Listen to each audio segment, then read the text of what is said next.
What is up, guys? The doctor is back in the office, and today we're going to be doing a full card breakdown of UFC Fight Night Brandon Royval versus Manel Kape. It's in the Apex. It's the final UFC card ever on ESPN, and no better place for the ESPN era to end in than in the Apex. Joe Rogan smiling somewhere. Wish he could be here with us to see this card because it's an absolute banger. He loves the Apex. I love the Apex. Everybody fucking loves the Apex. How could you not? But this is actually a pretty underrated card in terms of it's got some decent names on it. I think there's going to be a couple of decent scraps on here. You know, Royval versus Kape is a pretty solid fight. Giga Chikadze coming back versus Kevin Vallejos. Morgan Charrière is on this card. Steven Asplund, fucking Concrete's on this card too. Bobby Green is back. He's going to be on this card. So we got a lot of names. Again, don't forget to like, comment, subscribe. And let's start off with the early prelim opener of Teresa Blade versus Jamie Lyn Horth. Listen, I don't know much about these chicks. I know that Teresa Blade's 1-1 in the UFC. And she lost to Natalia Silva by like spinning back head kick, some shit like that. And she got fucking knocked out in like 2022. But that loss has aged well. I mean, Natalia Silva, she could beat Valentina Shevchenko for all we know. And Jamie Lyn Horth thinks she's 3-2 in the UFC. Lost to Veronica Hardy, lost to Miranda Maverick. So those are two decent names in the women's flyweight division. Not bad losses at all, in my opinion. But I think I'm going to go with Teresa Blade. You know, obviously you could see here she has a nice little 5-inch reach advantage, 2-inch height advantage. So she's bigger. I think she's a pretty solid prospect. Was like undefeated in Cage Warriors. And I think she's more physical and she just wins this by decision. So as you can see here, I already fucking had it planned out. I spoiled the whole thing. So I'm going to go Teresa Blade by 29-28 unanimous decision over Jamie Lyn Horth. Up the card, we go to Alan Frye versus Guilherme Pat in the heavyweight division. Both dudes making their debut. Guilherme Pat fought in the LFA, but he really has beat up on fucking cans and, you know, hasn't really particularly looked great. But they're both not fat heavyweights. As you can see here, you know, 242 at his last weigh-in. Weigh-in for Alan Frye and 238 for Guilherme Pat. And so they're both kind of slimmer, actually look pretty athletic. But Alan Frye, I'll say this, you know, he's beaten all of his, he's ran through a lot of his previous opponents. And one of the dudes that he fought recently, I think his last fight or the fight before that, Justin Frazier, is pretty decent. Like he fought in Bellator, fought in, had a fight in the UFC, lost that. I think he fought Derek Lewis on like the regional scene or something. You know, obviously lost to Derek Lewis. But I think Frye, he's a little bit, you know, he's a little fatter, like he's just a little bit bigger and like thicker, stockier, even though I think they're practically the same height and weight. You just gotta fucking look at these guys. I think I'm just gonna pick him because he's fought better competition, has looked better. I mean, I've looked at some of Guilherme Pat's fights. He's just kind of had some uglier performances against shittier guys. So I think I'm gonna take Alan Frye by first round knockout. That's how these heavyweight fights go. You can almost guarantee a finish because it's either going to be that or the most boring three rounds you've ever seen. These guys will just nuke each other. Alan Frye is going to win this. Alan Frye by first round knockout. Book that shit. Up the card we go to Luana Santos versus Melissa Croden. I believe both these women, their last wins and their last fights were against Tainara Lisboa, who's decent. Melissa Croden, she had a pretty good scrap with her, and Luana Santos subbed her pretty easily in round 2, and she's got a lot more UFC experience. Like, could I see a world where she gets out physicaled, or just the physicality of Melissa Croden kind of shows off in this? Sure. But I like Santos more. I think I'm going to take her by decision here. The UFC, they pushed her harder. Obviously, she's 25, so she's young, and she's fairly attractive too. So the UFC, they fucking love that shit. And we've seen this happen all the time in women's MMA. You know, whoever they like more as a prospect or just like more in general, especially on these prelim fights, they're just going to go with them. And Luana Santos, not only do I think the UFC likes her, but she's just a flat out better fighter, has had more experience in the UFC, has been around for a while. I think she's going to win this by controversial decision. I could see a world where like Melissa Croden, you know, loses the first 2 rounds and then really fucking beats Luana Santos' ass in the 3rd round. And people are like, ooh, where's it going to go? And then Luana Santos just wins. I'm going to take her by decision. The young Brazilian Luana Santos, the beautiful young Brazilian Luana Santos. Up the card we go into one of our first guys on the card. One of the Cage Doctor's first guys on this card. Sean Sharaf versus Steven Asplund. Steven Asplund's the fucking boy. This guy was on the Contender Series a few months ago, got a knockout in 16 seconds against this fucking bum who said he was going to change the heavyweight division. And then Steven Asplund proceeded to just bomb him and knock him out in 16 seconds. Said that he would suck Dana White's toes after. Obviously, he has one of the most interesting builds you'll ever see. He weighed like 500 pounds, years back and lost all this weight, and he still has all the skin there. Like, he hasn't got any fucking of the excess skin removed. So he just looks, and he is just an insane build. He looks like the Beast Titan from Attack on Titan. But he's a fucking cool-ass dude, interacts with like all of his fans on Instagram. He's the boy. Funny ass dude. Sean Sharaf, he's 0-1 in the UFC. Got finished by Junior Top. I think he actually threw like over 100 strikes in that first round, which I think is either like the all-time record for heavyweights in the first round or like the 2025 record. So that's a big difference, but it was something crazy like that. I saw a stat out there. But Steven Asplund, he's bigger, 2 inches in height, and has a reach advantage. And he's really athletic. I think he's going to get an early KO here. He's got good footwork. He has really fast hands and just knows what he's doing. He's a really solid athlete. I love his story. Younger prospect. Everybody loves this dude. I forget who his one loss was to. It's somebody. Let's click on it just for fun. Who is his one loss to? Denzel Freeman, who just fought that stinker against whoever that fucking bum was. Marcus Bulishik or something like that. Buljic. It's something weird like that. Some Polish dude. But he lost to Denzel Freeman. That's his only loss. So, and that's a decent loss, all things considered, because Denzel Freeman's in the UFC. I'm going to take Steven Asplund my first round knockout. I think Sean Sharaf, he's not really that good.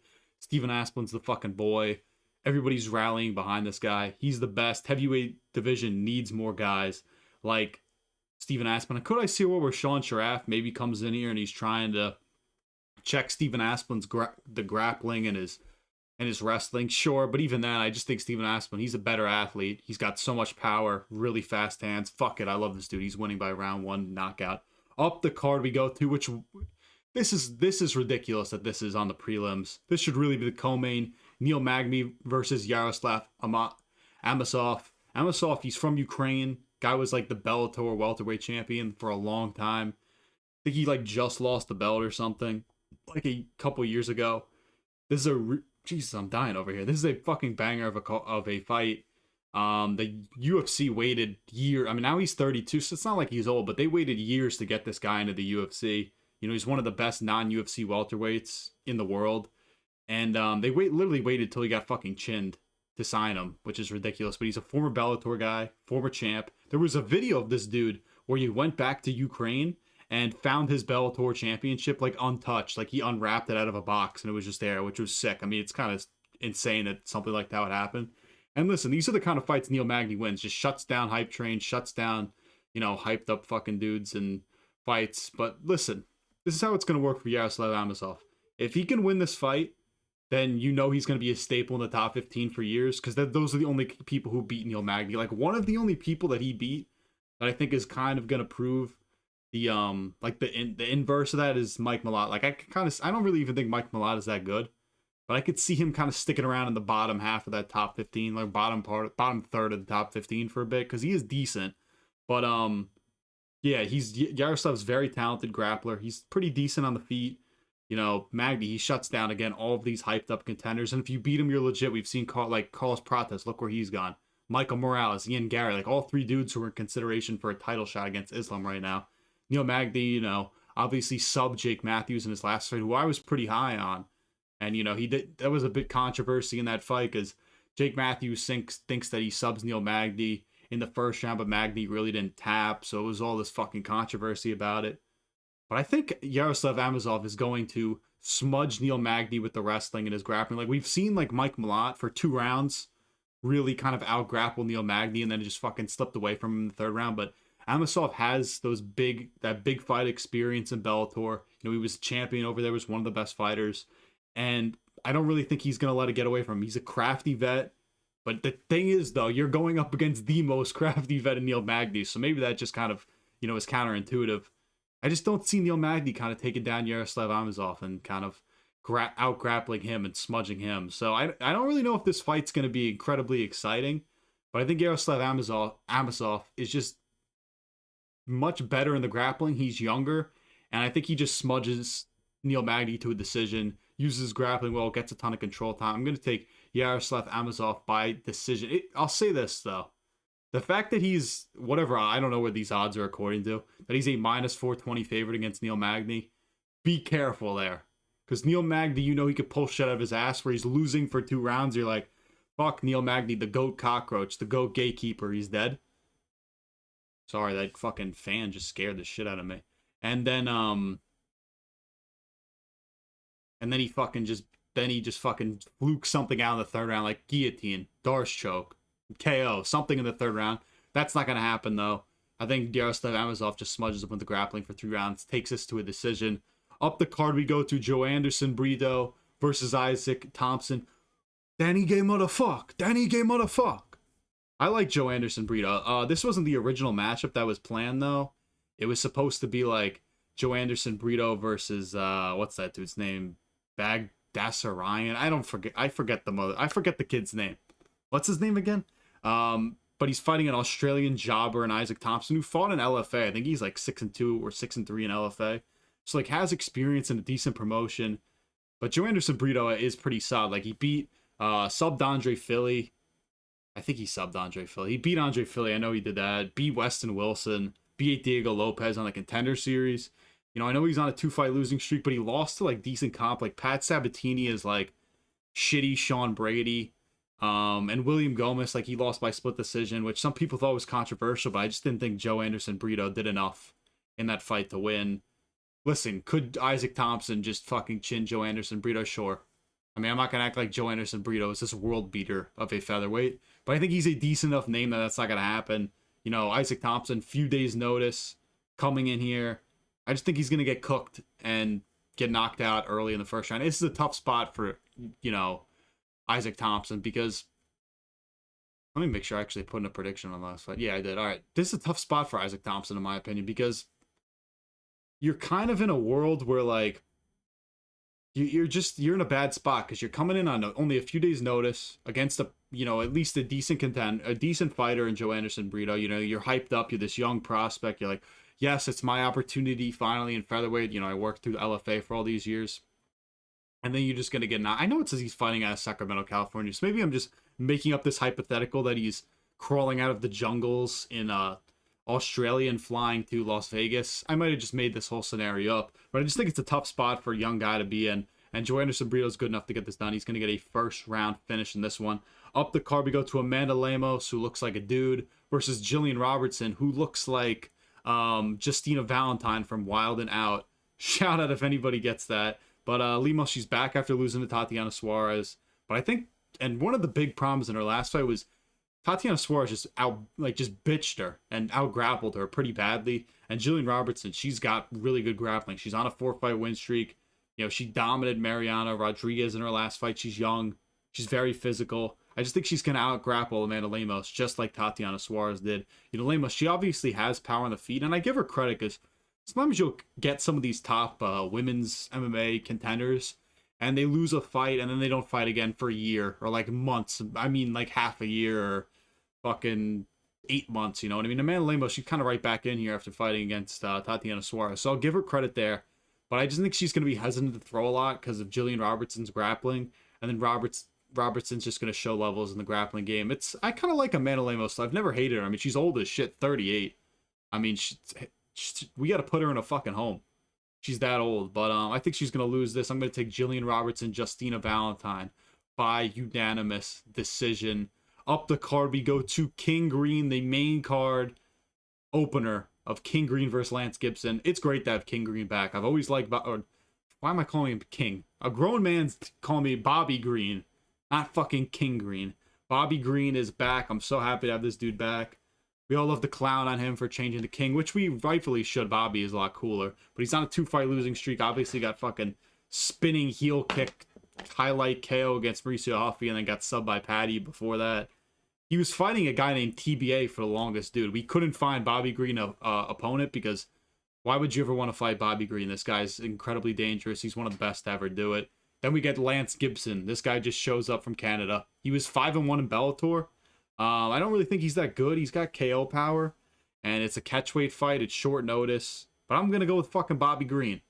Listen, I never thought I would say that again after watching Mauricio Huffy send him into the shadow realm, but Lance Gibson's not very good whatsoever, and I just think Bobby, like, is there a world where he just chins Bobby Green because Bobby Green's chin is gone? Of course. Like, honestly, that could happen. I'm just gonna sit here and be like, why the fuck did I do that? But I don't think Bobby Green's just been here. He's fought everybody. Islam, Edson Barbosa, Dustin Poirier, fucking Patty Pimblett, Mauricio Offie, Tony Ferguson. Did he Ally Quinta? I'm just naming dudes this guy's fought. He's fought everybody and anybody. And I just think he's going to win this. He's dealt with dudes on short notice before. I don't really even think... I have no clue if Lance Gibson's even good until this fight happens. You know? And even if he beats Bobby Green, is he really good? If he beats Bobby Green, I'm just going to be like, Bobby Green's washed, buddy. Nobody cares. Guy's almost 40. And no random Canadian who loves maple syrup like Lance Gibson's going to come in here and stop Bobby Green in the Apex. That shit doesn't sit right with me. It's not going to happen. Bobby Green by unanimous decision. He's going to put on a good scrap. I think this will be a fun fight. And Bobby Green's going to be back. The title run starts after this. I hope he doesn't lose, because if he loses, he's probably retiring. That's not happening, though. Bobby Green by unanimous decision. Up the card, we go to a big heavyweight fight between Kennedy Nzechukwu. Fuck, I almost fucked that one up. And Marcus Buchecha. I'm going to take Kennedy here. Buchecha, he looked like shit against Martin Buday, who they literally cut after, despite beating Marcus Buchecha. And he was a decent heavyweight, and they're just like, fuck you. Have a nice day, kid. And Buchecha, he's got like all this elite Brazilian jiu-jitsu prowess. He's IBJJF like pro. He's got all these fucking things. He fought in Ryzen for a while. Like, he's heel hooked guys in Ryzen, which Kennedy Nzechukwu, he just lost to a heel hook by Walter Walker. And you got to figure had to have at least worked on his grappling a decent amount going into this camp, knowing he's going to fight primarily a grappler and a guy who has, you know, such high Brazilian Jiu-Jitsu credentials. I just think Nzechukwu going to win this. Like, Marcus Buchecha's kind of fat. That's kind of my issue with him. And Nzechukwu can scramble pretty well, like, has power. He's been around for, like, he beat Carlos Ulberg all the way back in the day. I just think early second round knockout, he's a good athlete, and I'm just out on Marcus Buchecha. And that sucks as a guy who practices Brazilian Jiu-Jitsu. Sometimes you want to, like, stick with your guys. Marcus Buchecha, heavyweight, you're not going to see me. And let me tell you something, I'm not grappling with heavyweights. I'm not grappling with dudes who were 250 pounds. Those guys would smash me. Marcus Buchecha being one of them, and it sucks to go against a fellow Brazilian Jiu-Jitsu professional like myself, but I'm going to go with Kennedy Nzechukwu here to win by second round knockout. Up the card, we go to Morgan Charrière, the Frenchman, versus... Fuck, I got to get this one right. It's not McKezel. McKezel? We'll call him Costa. And listen, I know how to say this guy's name. I practice these names and I fuck them up every time. So Costa versus Morgan Charrière. Charrière, listen, he had a really fun fight against Nate Landwehr over the summer, where it was kind of a little bit of an ugly second round where he almost lost, but turned it up in the third round, got the finish. You know, Costa, he's on a 4-fight win streak. Subbed Andre Philly, who's pretty good. Beat C-Rod. Beat Julian Erosa, who's pretty tricky. And his only 2 losses in the UFC was his debut against Thiago Moises, and then lost like his second or third fight to Steve Garcia. Look how that loss is aged. Steve Garcia, everybody fucking loves that Mexican-American, that beast. But, and I think I'll say this. I'm going to go with Costa here, but I think Charrière has at least more finishing power on the feet. But he's lost 11 times as a professional. Like, he's always been a big name when he was in Cage Warriors and whatnot. And, you know, took Paul Hughes to a close decision. Like, I know he lost that. Like, he is good. I do think Morgan Charrière is decent. But I think Costa's a lot closer to being ranked in the UFC. He's beat a lot of tricky names, again, like the dude's name before, like a C-Rod, like a Julian Erosa. And he keeps getting better. He's only 29. I get Morgan Charrière is only like a year older than them, but you know what I mean? Like, he's still young, has a lot to improve upon. I think he can mix in the grappling really well along with his striking, and I think, you know, he can kind of use his length. He has a 2-inch reach advantage and a 2-inch height advantage to kind of pick apart Morgan Charrière and take this to a win by decision. I think this is going to be one of the better fights on the card. Could see it going really either way, but I'm going to go with Costa by unanimous decision. Should be a fun fight. Maybe the best fight on the prelims or on the main card. I don't know. Up the card, we go to Cesar Almeida versus Cezary Oleksiejczuk. Oleksiejczuk, obviously brothers of Mikel Oleksiejczuk. I guess that goes without saying. Who else has the fucking last name Oleksiejczuk? But had a nasty finish on the Contender Series. I think he fucking hammer fisted the guy to death once he knocked him down. Almeida has UFC experience. Like, he fought Roman Kopylov a few years back. That's his only loss. Lost a split decision to him. Beat Ihor Potieria before that. But that was a really ugly fight where he was literally cheated the entire fight and did like 100 eye pokes on him. Got no points taken away. Because the UFC, they don't care about eye pokes. Because the organization's a joke. But I like Cezary Oleksiejczuk here. He's rangy. He could float around the octagon pretty well. Like, just moves well on the feet. Almeida, like got dropped in his last fight by a random that I'm forgetting his name. It was something kind of Muslim. Like Ansar Abdul. That wasn't racist, but it was something Muslim. And again, Cesary's smart. He's a sharpshooter. He knows where to pick and choose, kind of where to strike at, and is in his prime. He's only 25, a lot younger. You know, I kind of like that. I kind of like that Mikhail Oleksiejczuk as his brother. I know that sounds stupid, but it's just like, all right, that's a good family of fighters. I'm going to take him by second round finish over Cesar Almeida. Maybe first round. Maybe it could be late first, early second. I'm going to go with second because we've picked a number of first round KOs in this card. Up the card, we go to the co-main event of Giga Chikadze versus Kevin Vallejos. I'm going with Vallejos here. I mean, Giga Chikadze hasn't won a fight in, I think, 2 years. And he's on a losing streak. Lost to David Obama, and Arnold Allen. So those aren't even bad losses. But face it, Kevin Vallejos is in his prime. He has a great chin. Had a nice scrap with John Silva, which is literally his claim to fame. And I'm not even the biggest Kevin Vallejos guy. I mean, you'll see dudes glaze the shit out of this guy. Maybe I should glaze him more because he's South American. You know, he's fucking Latino, or I don't know, Argentino. They don't count as Latino. That was bad by me. He's Argentinian, so he speaks some Spanish. So, you know me, I like to ride with my guys. But it doesn't whatever. I don't think he's as good as people say he is. I still like him though. His last fight left a lot to be desired. Like, he didn't really look great against Danny Silva. Like, it was a lot closer of a decision than you would have wanted. But he is good. He's stocky, short, he's like kind of a bulldog. And it'll be interesting to see how kind of like Giga Chikadze manages, you know, a guy where he has like a 4-inch, 5-inch reach advantage over. And, you know, Giga Chikadze, he's fucking 6 foot. He's a big ass dude. I almost forgot how tall he is because, you know, I haven't seen him fight in a while. But I think Vallejos probably wins this as long as he mixes in the grappling. He didn't really do that enough against Danny Silva. If you can mix in the grappling and take down Giga Chikadze, it's going to be an ugly fight for Giga. And even if it's on the feet, like, I think Giga Chikadze might be better, but he hasn't looked nearly as good as he used to. And he's slowing down, just isn't the same fighter as he used to be. Again, Kevin Vallejos has a ton of experience. He's 16-1, and he's only 24, which again, he just turned 24. So he has a ton of experience, amateur pro. And I think I'm going to take him by 29-28 decision. You know, Giga just, I think, is old, doesn't move the same, doesn't strike the same. And Kevin Vallejos, I think this is going to kind of be his statement win and get him close to fighting a ranked. Is Giga Chikadze still ranked? Is he still 15th at featherweight? He might still be. So, you know what I mean? Like, maybe he gets him a legit name after this who isn't really washed, like John Silva after he loses to Arnold Allen. Maybe we get the rematch finally, because these two dudes kind of talk a lot of shit to each other. But, yeah, I'm going to go with Kevin Vallejos by 29-28 decision. Up the card, we go to the main event. Wow, we're really fucking moving on this card. Main event of Brandon Royval versus Manel Kape.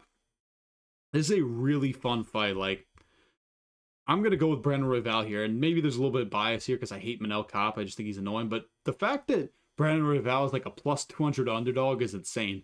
Like, even if you're the biggest Manel Kape fan, I don't know how you're that confident that he's going to win this fight. Brandon Royval has insane cardio. He works he works in the fights. Like, he builds as it goes on. Like, I would have really been interested to see a 5-round fight with him and Joshua Van, because Royval can really turn it on in the 4th and the 5th, has a ton of 5-round fight experience, has fought really high-level comp his entire career, like Joshua Van, beat Tatsuro Taira, beat Brandon Moreno, fought Pantoja twice, fought Kai Kara France, subbed him, or fought Kai Kara France, he beat him, beat Tim Elliott in his debut. Manel Kape, like, listen, the guy never fights. I almost forgot he fought Azumel Almabayev, like, in March of this year, and there were a ton of eye pokes and that. Like, most of his wins, he commits a shit ton of fouls, and they don't really do anything. Like, he walks the line of, like, just missing out and getting points taken away. Like, it's just dumb. He just pisses me off. He's annoying. He is funny, though, but he is fucking annoying also.